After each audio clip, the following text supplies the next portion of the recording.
Really understand. Like, I've won my last two. I'm just not sure that you're supposed to be in the throne. That's all. Two's pretty good.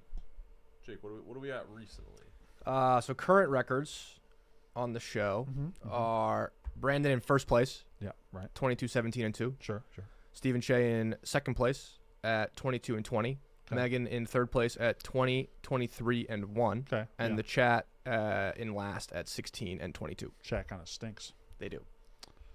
Did I? Again, but let's just go. I'll say something real quick. You didn't answer his question even a little bit. What? Whose question? Your question?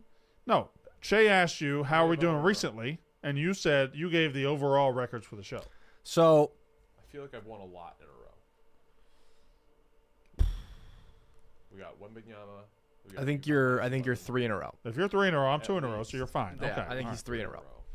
All right. I think it's actually. I think I could be like 6+. I think we would know if it was 6+. I've been very, very high. I think we would know if it was 6+. If there's only a guy who is one of his main responsibilities was to keep track of all of this. That would be nice, wouldn't it? Well, why am I wearing headphones somewhere? The issue with this is when we have the parlays. Correct. Then I'm kind of fucked a little bit because I'm not posting them every day. So then when I scroll through Instagram, I don't have as much information. All right, whatever. But that's the problem. You go. No, we have a nice little tradition. We're going ladies first. So, Jake, why don't you with Megan's pick? She's out sick today. She'll be back for mini golf tomorrow. But she was running quite the fever. Mm-hmm. All right, so Megan is going with Walter Logic. Merrill Kelly, and he has his K prop. He plays for the Diamondbacks. His K prop is 6.5. She sent it in at 5.5, but she's still like 6.5. And also her reasoning doesn't really help because the line moved. But she said, I know minus 135 isn't ideal juice. The line now being 6.5 is plus 135, so it's plus money. But Merrill Kelly absolutely owns the Rockies. In his last 3 starts against them, he has 8 Ks, 12 Ks, and 11 Ks. Not to mention last year, Kelly averaged 9.5 Ks over the entire season. She's, again, talked about the juice, but 6.5 Ks for Merrill Kelly is Megan's play. You went to University of Virginia, right? Yep. It's a fairly good school, right? Yeah. What out of that, outside of the line, which obviously moved, doesn't hold up with the new line? You said the reasoning doesn't really hold up now.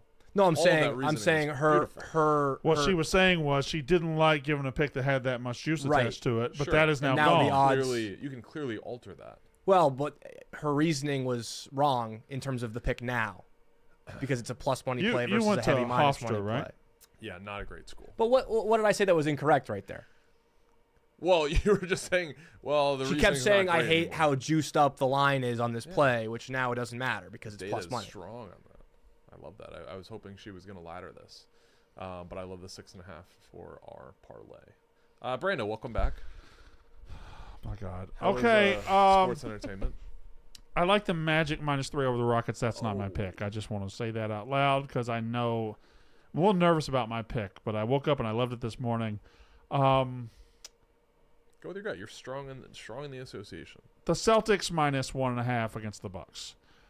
The Bucks are a 500 team since they got Doc Rivers. They're bad. They shouldn't be a 500 team. There's nothing about them that screams 500 team.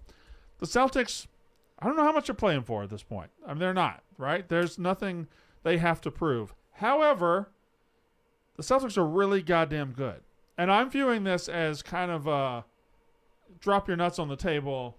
We're about to go to the playoffs soon, and y'all can't fuck with us. Celtics performance. Celtics -1.5 on the road against the Bucks. I like it. All right. I like it. I don't know. Milwaukee's still jockeying for position, but I don't know how that sounds. I don't know how hard they're going to be going. Giannis sat last time they played Boston. Mm-hmm. They don't want to show their cards too much. These two appeared at least in like two weeks ago to be on a collision path to meet in Eastern Conference Finals. Milwaukee has been horrific. They lost 2 games to Memphis, and they lost to Toronto with like almost everybody sitting. Yeah. So they are taking on water for sure. They're still the number 2 though. They are. It's tight. Like New York, Orlando, Cleveland are all kind of nipping. Everyone's beat up and everyone's kind of sinking. The Eastern Conference is Plus if you lose if you lose here, the Magic are I mean, it could get slippery fast for the Bucks. Yeah, because the regular season ends on Sunday. But they're a game ahead of the Magic and the Knicks for the second spot, and the Cavs are only a game and a half back. Like they could slip. Those teams are taking on water, but Donovan Mitchell. Yeah. I don't know what the fuck's going on. He was getting PRP injections. He broke his nose. He's been missing a ton of. Julius Randle's out for the year. Yeah. Franz Wagner just got hurt the other night. He rolled his ankle. He's questionable tonight. But I believe Giannis is questionable tonight. All right, what's your pick? A couple games. My pick. I'm going back to the well on one that lost for me like 2 weeks ago. Yeah, I always need to do that. Typically, I'm not afraid of a bad shooting performance. I like today Michael Porter Jr. over 4.5 points in the first quarter. Why? Against the Utah Jazz. I'm glad you asked, Brandon. Several reasons. He's cleared this in, I believe it's 17 of his last 19 games. Mm-hmm. He's playing the Utah Jazz, who give the most first quarter points in the NBA. They're going about 31 a game. But the Jazz are also very banged up. In the last 3 games, they're going up over 40 points a game in the first quarter. They also give up the highest percentage of 3-point makes in the NBA, around a little over 40%. Michael Porter Jr. taking about 2 3-pointers per first quarter in his last 7 games. I like this play a lot. I like him to knock down at least 2 shots, one of them being a triple in the first 12 minutes. He usually plays about the first 9, just so you're aware. That's play -115. Now I'm aware. Thank you. Yeah. What's the chat? The chat tonight is going with the PMT model, which is fade the Athletics. So Texas Rangers -1.5 at +110. Well, that's really kind of. The A's have been not covering a lot. Yeah, and just copying the PMT boy is kind of a rough look, chat. Well, they didn't. I added that in. They didn't. But they are. Well, correct, but they are. That wasn't their reasoning. So I actually remind the PMT guys every day that they have to do this bet, and so I'm keeping track of like units up, units down.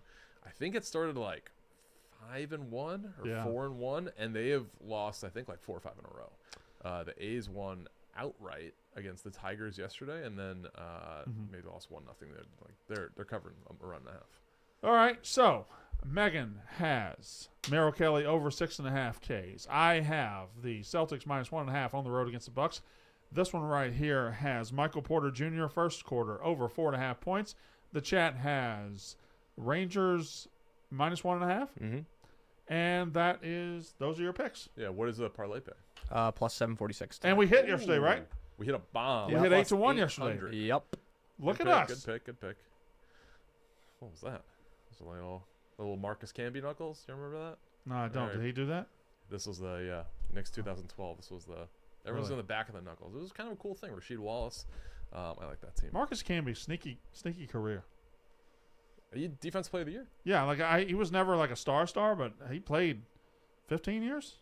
Maybe more than that. He was the pick right after Iverson. Who was the pick right after that? Trivia. 96 Ray Allen. Nope, he was the 5th pick. Stephon Marbury was the 4th pick. The 3rd pick. So who was 1? Allen Iverson. Camby was 2. Yes. Okay, hold on. He has a. Hold on. Joe Smith Smith was number 1. 96 is not Kerry Kittles. No. I believe he was in that draft, but he's later. All right. He went 8th. I like this. All right. John Wallace was later. Huh? Chat spam the answer. Let's Jake collect those. Let us know if they beat Brandon. John Wallace. Okay, 96. Eric Dampier was 10th. Samaki Walker was 9th. Ooh. Here we go. Who is it?